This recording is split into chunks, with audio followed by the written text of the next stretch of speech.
Cuba Beyond the Beach, Stories of Life in Havana by Karen Dubinsky, narrated by Gina Clayton.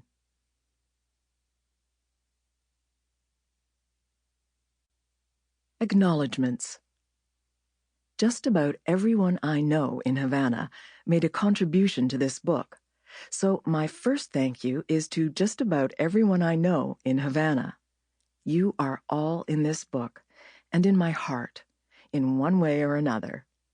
Friends and family in Canada also made enormous contributions. Susan Bellier and Jordi Bellier Dubinsky lived many of these experiences with me. I am doubly blessed to share a first and a second home with such fine company.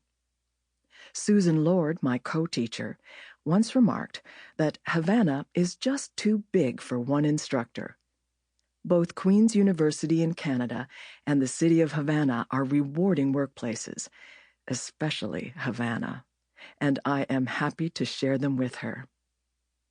Zaira Zarza and Freddie Monasterio helped me cross the Cuba-Canadian border, literally and imaginatively, more times than any of us can count, and they remain inspiring examples of how to keep oneself in two worlds at once. Several people read all or part of this manuscript and offered me valuable advice, reminded me of cool Havana moments I had forgotten, caught my errors, and pushed me to express myself clearly. Many thanks to Susan Bellier, Amelia Fernandez, Sean Mills, Freddie Monasterio, Susan Prentice, Xenia Raloba, Scott Rutherford, Shadi Shakalili, Pamela Simon, and Ruth Warner. Michael Riordan provided some much-needed encouragement at a crucial moment. I am so grateful for the opportunity to work with Between the Lines.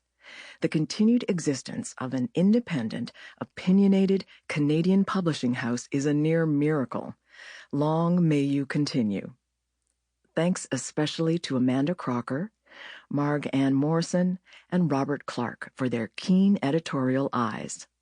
Thanks also to the tremendous production and promotion team, Renee Knapp, Matthew Adams, and Jennifer Tiberio.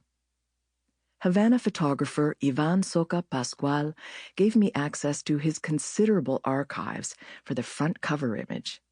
It is an honor to share his work with a broader audience. Thanks to Ingrid Paulson for her beautiful design. I wrote this book in Canada and in Cuba.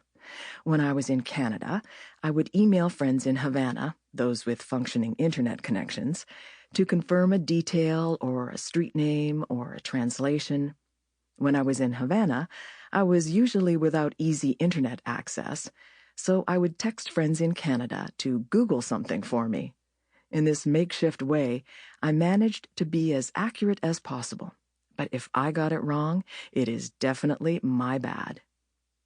A note about the people in this book. Some of the names are pseudonyms. Most are real. I asked permission to cite all private conversations.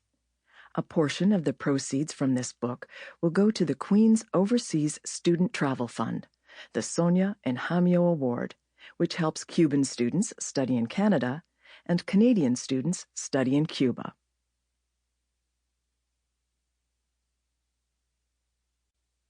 Introduction. More than a beach, more than a revolution. Over 1 million Canadians travel to Cuba every year. Most of them go to the beach. Who can argue with that? Canadian winters are harsh. Cuban beaches, beautiful. After the attacks of September 11, 2001, when it seemed no one was getting on airplanes, Cuban tourist officials worried about what would become of their industry. That fall, a leading Canadian-Cuban expert reassured a group of tourist industry leaders. "Don't worry, they'll be here," he told them. "Canadians are more afraid of winter than they are of terrorists."